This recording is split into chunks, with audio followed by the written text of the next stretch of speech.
everyone, this is Rabbit's Vlog Animation Bliss, and welcome to another Disney Corner. So today's Disney animation I'll be reviewing today is The Lion King 2 Simba's Pride.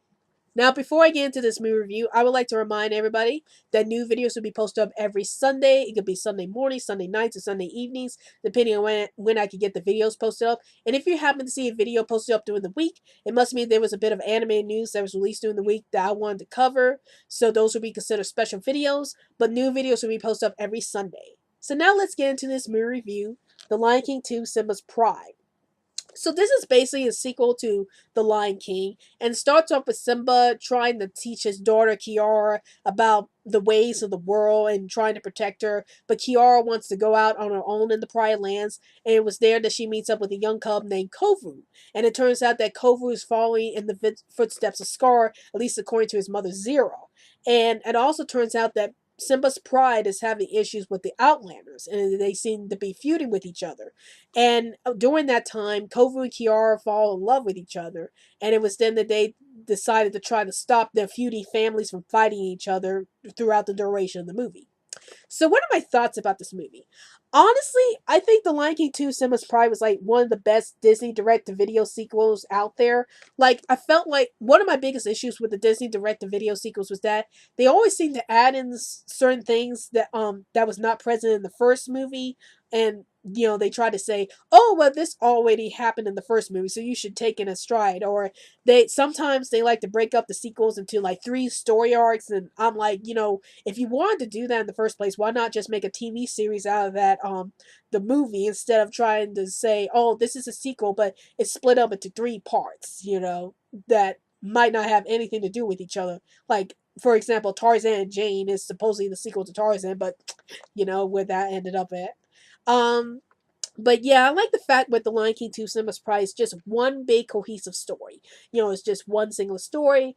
They didn't really add much in there that would be like contradicting from the first movie. Well, except for introducing Zero into the as the main cast, and saying that she has ties with Scar, even though the first movie didn't make a mention about Scar having a mate in the first place.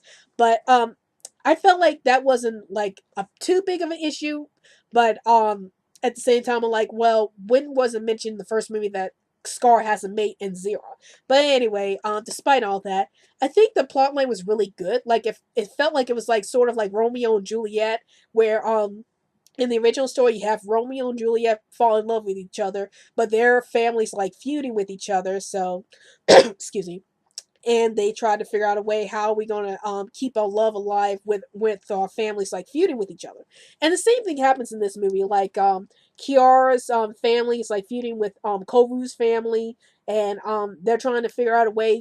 How can we keep our love alive when our families are like too busy feuding with each other. So I do like the Romeo and Juliet aspect of this story, and I also love how they developed Kiara's character in this movie. Like, I like the fact that they made her to an independent lioness who's like, I'm trying to convince my dad that not all the Outlanders are bad. They're just as much victims of hate as we are. So, why can't they be treated equally as us?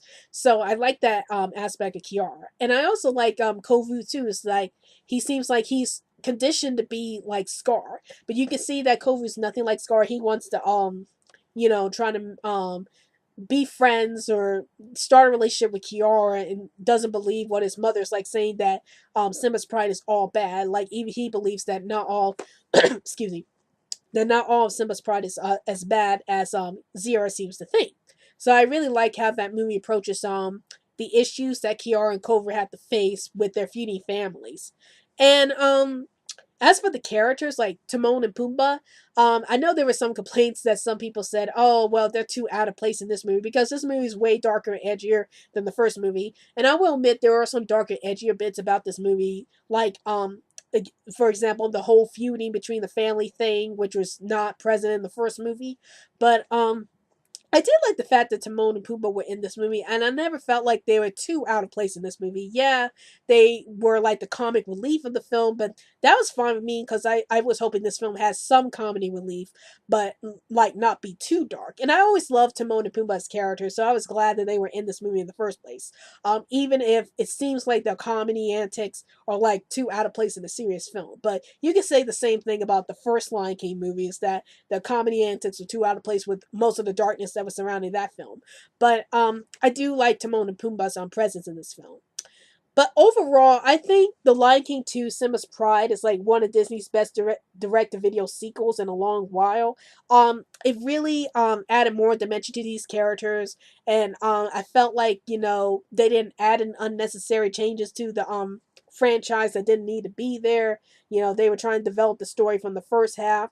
It was interesting about Simba's progression. You know, I was thinking, you know, they would have a storyline about Simba just struggling being king, and it does have elements of that in this movie, but it's more, the focus is on how he treats his daughter Kiara, and how he's kind of like not trusting of Kiara's relationship with Kovu, and that's where most of the conflict of the film stems from. But yeah, I was interested in how they developed Simba's character in this movie. But overall, The Lion King 2 Simba's Pride is one of the best Disney sequels released, and I would definitely recommend this video if you, especially if you're a huge Lion King fan and you want to see where all these characters end up at in the late 90s when this movie was first released. So that's my review on The Lion King 2 Simba's Pride, and I hope you enjoyed this video, and I will have more reviews posted up in the near future. And please feel free to follow us on Twitter so we keep you updated any new videos we post up, and also like our Facebook page. Well, hope you enjoyed this video. This is Rabbit's Blog Animation Bliss, and I'll see you later.